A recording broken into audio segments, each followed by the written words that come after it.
Right, in some structure of your life, whether it's your body temple, your mental body, your relationships, your financial body, there's something's going to be out of alignment until you say yes. And so what occurs is, I've taught over the years that your pain pushes you until your vision pulls you. And so that pain is actually due to the fact that the universe, the multidimensional universe, is actually progressive. It's always expanding to reveal the infinite nature of the source. So some would say, that Einstein would say, the question we need to ask, is the universe friendly? I say, is the universe progressive? And so if you're not in alignment with the unfoldment of your soul, then you go into stagnation. And that creates a backlog of pain or suffering. Stagnation and hell mean the same thing, if you're stagnant. So where are the goodies? The goodies are outside of your present paradigm. The unsafe place, the unknown. The known, you've done that before.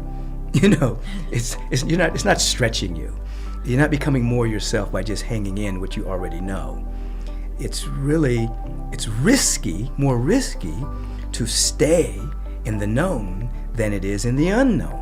Because the unknown, you're stretching. For instance, it's more risky for a chicken to stay in the egg than to break out. The chicken's in the egg and it's safe.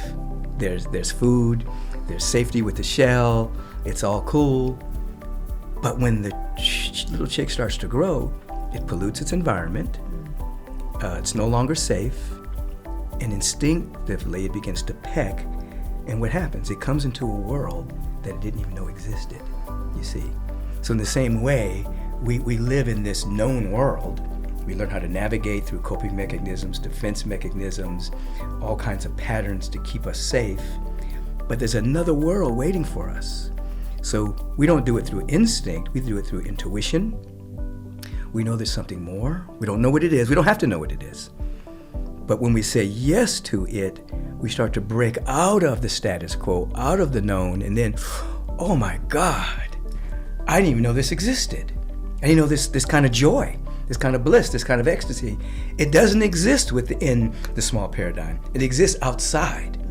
Again, pre-Agape, I used to work for the mayor of Los Angeles. I worked for Mayor Tom Bradley.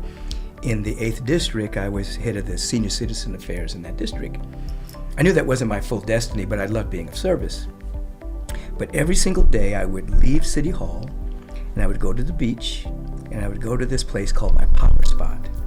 And I would take off my tie and my suit top and my shirt and I would do my breathing exercises and I would look at the vast ocean and the abundance of the ocean. I would look at the grains of sand and I would get into this feeling tone of just being so connected to the presence.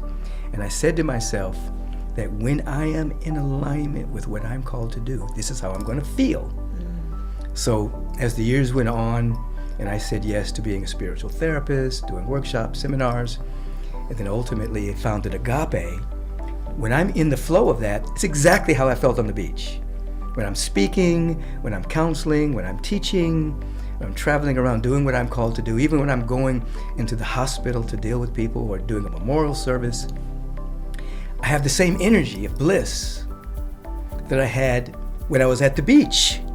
So that let me know that I'm in alignment with this flow of energy that wants to know itself as us, you see. So it's risky to stay in the known, but there's no risk when you break out and become yourself, you see. Yes. And I just have to say that most people don't really have bliss and ecstasy. What they have is temporary happiness based on an external condition. So if this happens that I like, I'm happy. If this happens that I don't like, I'm unhappy. So it's an up and down yo-yo experience. But when you start to say yes to you, even if things occur that are challenging and you don't like, it doesn't impinge upon your peace of mind. You don't like it, but you're bigger than it. Sadness may pass through, but it's come to pass. It's not come to stay, And I really want people to live that life because it's possible. It's not like for special people. Yes. It's for anyone who puts in the time, the sincerity, the earnestness, to ask the right questions, to do the spiritual practice, whatever your soul call is. Whew, I'm telling you, life is meant to be. Life is meant to be magnificent.